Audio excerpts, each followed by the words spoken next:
Hello, hello, everybody. Okay, so we're just going to dive straight in today. And what I'm going to cover when it comes to creating more visibility online is actually kind of two different things. So, first, I want to talk a little bit about what prevents people from creating more visibility online from more of a mindset perspective.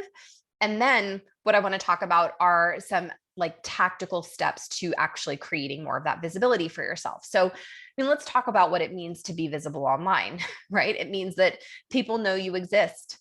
It means that people understand who you are and what you do and what problems you solve. It means that people can actually find you, build the relationship with you, and ultimately end up hiring you as their online coach to solve whatever problem you solve and whatever problem they have. Now, visibility is really important in the space today. There's a lot of coaches out there and there's a lot of noise out there. And we've talked before about the 5% rule and how you can do it better and differently. And we talked a couple episodes ago about market saturation. So if you're having any issues in your head come up around that, go listen to one of those two episodes because it addresses all of that. But I think when it comes to visibility in the online space, people have a lot of fears around it, right? And, rightfully so. The first big fear that I think that a lot of people have to go through or overcome when it comes to creating success in the online coaching world is this fear of judgment or rejection. And this is a very deep-seated thing for people because what's true is that humans are tribal creatures, right? Humans are tribal creatures.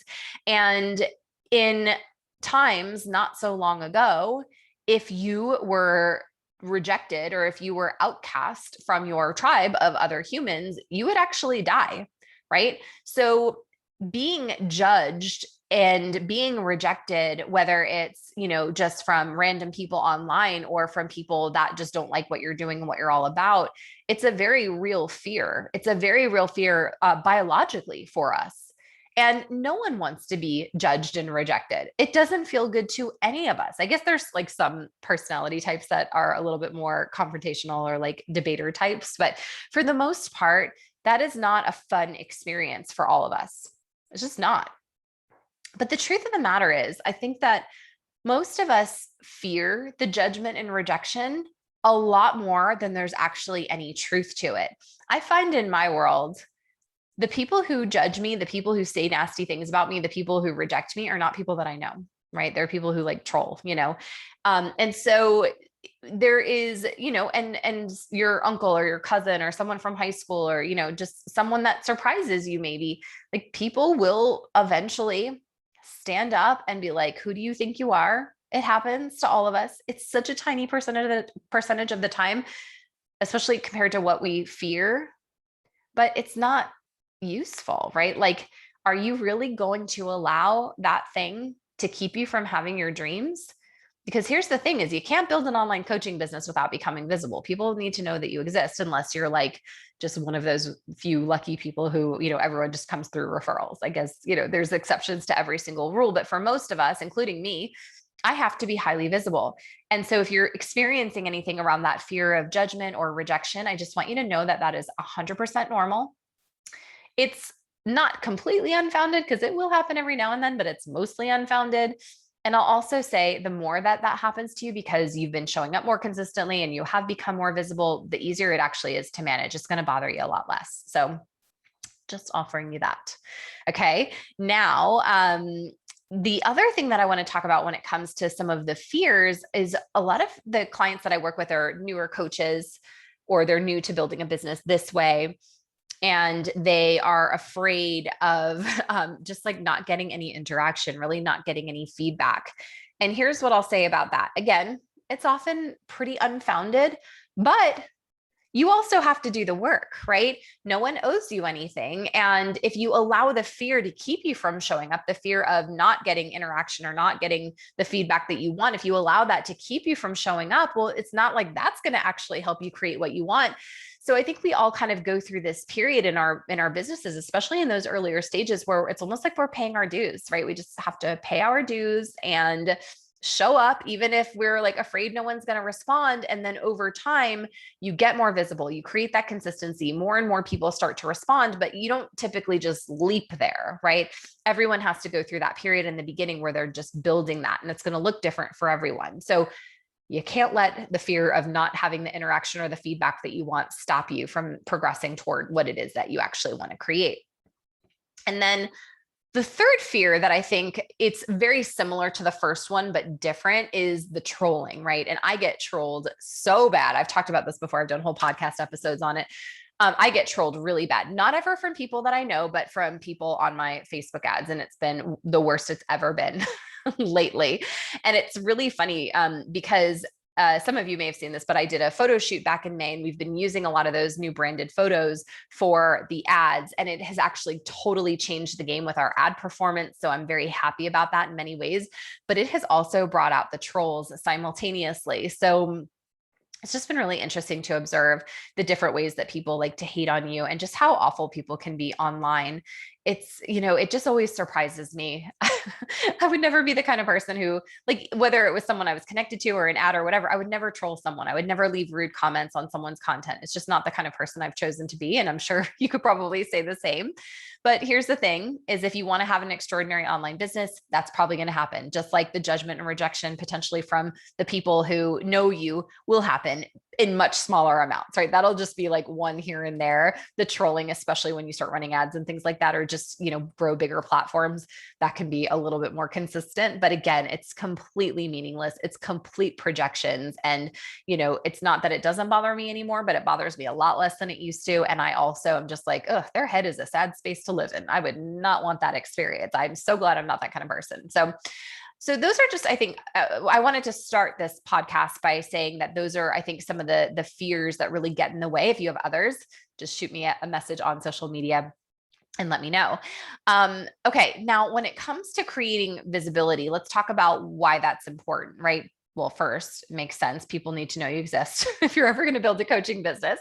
So that's important, but just a couple of other things, right? We've talked before about how getting clients, building and growing a business is a 3-step process. It's attract, nurture, and convert. And it will always be attract, nurture, and convert. And if you want to attract people so that you can nurture and convert them, visibility is so, so, so critical. You also want to think about, when you're connecting with people, this whole idea of adding value before receiving, right? Not expecting people to necessarily buy right away from you, but just being committed to putting in that time to develop trust with people and to help them see that you have the solution for them. And then I think when it comes to creating visibility, you can create visibility in your local community. You can also create visibility on social media. And you've heard me talk before about the importance of building an email list. So those things can contribute, the social media, the local community, offline type stuff, that can all contribute to building an email list for you. Okay. Now, there's a lot of different types of content that you can post to create visibility as well, right? So you can do social media posts that can be on your personal profile. It could be in your Facebook group. Some of you might be running ads. That's another way to do visibility, although I don't think you should be running ads until you're probably close to 6 figures in your business already.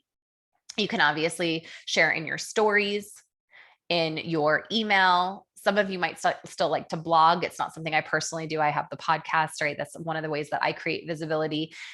There's so many different ways to do it, right? But it's really thinking about, how can I attract people with my unique message and brand? How can I stand out from all of the noise out there? And so this is going to be pretty quick, but I want to just give you guys a couple of ideas for capturing people's attention and the type of content that creates not only initial visibility, but that keeps people paying attention, that keeps them ultimately coming back for more. So we want to really think about, especially because visibility, I think of as the touch point, right? It's like the initial launching pad. So your headline is really critical. So this could be the first sentence. It could be an actual headline. It could be an email subject line. But it's really critical that you hook people from the beginning. So a trick in copywriting, and this could apply to video as well, is that every sentence, every paragraph, every line, whatever, must effectively lead people to want to read the next one. So you can't just start weak. So your headline, that first line, ask yourself, what would grab their attention? And in order to kind of know what could grab their attention, a couple things, right? You want to speak as if they're in your head and use the language that they understand. You can call out their pain points, right? The biggest mistake women make when losing weight and what to do instead. My top 3 strategies for blah, blah, blah, right? It's got to be speaking directly to your soulmate client and in language that they use. So, for example, if you're a fitness coach and you like to use terminology fat loss, because if you're like me, you think the word tone is silly, right? But all your clients are saying, hey, I just want to get toned. You want to use the words that they're using, right? My top 3 toning exercises for the busiest moms or something like that, right? But my point is with the headline, with that initial thing, you want to speak as if you're in their head, using numbers and things like that, like my 3 ways or my top reason, like listy type things can also work really, really well. Now, another way that you can really capture people's attention is by starting with the client's result, right?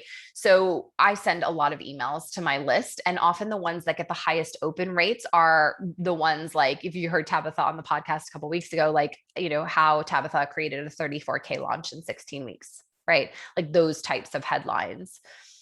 Because again, they are very tangible and they really speak to what your soulmate client is there for. It's speaking to why they are paying attention to you and the transformation that they desire. So you want to really make sure that you're highlighting that a lot, and in a lot of different ways, right? Like telling the full story, but also in really tangible ways as well.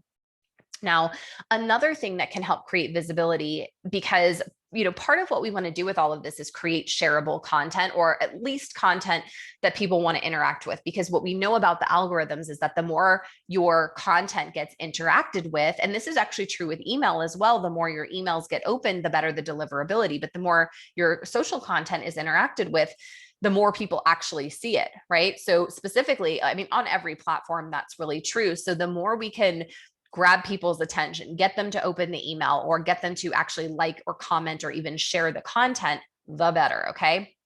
And you can use, like, particularly on Instagram, you can use your insights to see what posts and things like that people are really saving. So you can do more like that type of content. To me, likes and comments are, but but when people are actually sharing, like sending your content to other people or saving it, to me, that's the real measure of how impactful it's been. So side note there. But you want to create content that people do want to interact with, because again, the more interaction you get, the more visibility overall you ultimately get. And another thing that can help create that is really sharing about you, your story, right? Your struggles, being vulnerable, being transparent, showing your imperfections, and ultimately, connecting with people in a very human, relatable way. That stuff can really be powerful. You can also, provide some solutions, right? So, or call out solutions that don't work. I was reading my client Monique's post earlier today. She was talking about, the mistake that people make in eating, 1,200 calories a day, or women make eating 1,200 calories a day and thinking that they can lose weight. Right. So that could be a really good one where you are talking about solutions, like why you need to eat more than 1,200 calories a day as a woman to lose weight and what to do instead. That could also almost be like a polarizing post, right? And being polarizing is like where you're just drawing lines in the sand, where you're saying what you're about, what you're not about, what you stand for, what you stand against, and calling out things in the industry that potentially you hate and you feel like, people need to be educated about, or whatever the case may be. And you can even, and in terms of also like being polarizing and calling things out, it could also be something like the example I've given so many times, because this was important to me. And I still, like, I'm not technically like still in health and fitness, but I do still find it to be very annoying, is that, people can go to school and they can get certifications and they can have years of experience coaching clients and be a health coach, or you can go sell some shakes and you still call yourself a health coach. I'm like, one is very different than the other in terms of qualification, results, all of that good stuff. But the general audience, the general public, doesn't really understand the difference between those things. So I like to encourage people, if that feels resonant to you, to use that as, maybe some polarizing content where you're calling things out and helping people see what the truth of it is and positioning yourself as the expert, right? So those are just a couple of different ideas to, different ways to create some visibility. So I would encourage you to maybe get real and honest with yourself about some of the mindset stuff that comes up for you around truly getting visible. You guys, if I was afraid of getting trolled, like, I mean, honestly, sometimes I hate seeing the comments on my ads, and I have to like just prepare myself. And there's a lot of wonderful people out there who do jump in and stand up for me, but there's also just a lot of awful people. Like it's unfortunately human nature just to be awful sometimes. I'm just tell you guys a weird side note. But I was like, it made me feel a little bit better about some of the troll comments that I get. So I love, there's a podcast called Morbid. If you like true crime, it's like my favorite true crime podcast. They're fantastic. They're fantastic presenters, fantastic researchers, super interesting. And so anyway, I was listening to this true crime podcast on a serial killer. And this was from like the early 1900s. And apparently it was a thing back then that people would write letters to the parents of like murdered and missing children, being like, I have your child, and like I did these horrible things to your child. And it wouldn't just be the person who actually did it. It would be like they'd get like dozens and dozens of letters, because apparently back in like 100 something years ago, if something bad happened, they published about the thing in the newspaper and had your address. So these people whose like children had these horrible things happen to them would get these letters that were like taunting them from all kinds of people, not just like the person who was responsible. So anyway, you're like, what is she talking about? But it made me realize these, like they were talking about on the podcast, they were like, these are like the pre-social media internet trolls. People have always been trolls. People have always been judgers. People have always been like looking to project all of their awful insecurities onto other people. And part of building an online business is just understanding that most of the time, 90% of the time, it's going to be all positive feedback, maybe more than that. It could be 98% of the time, especially if you're not running ads, right? It could be 99.8% of the time.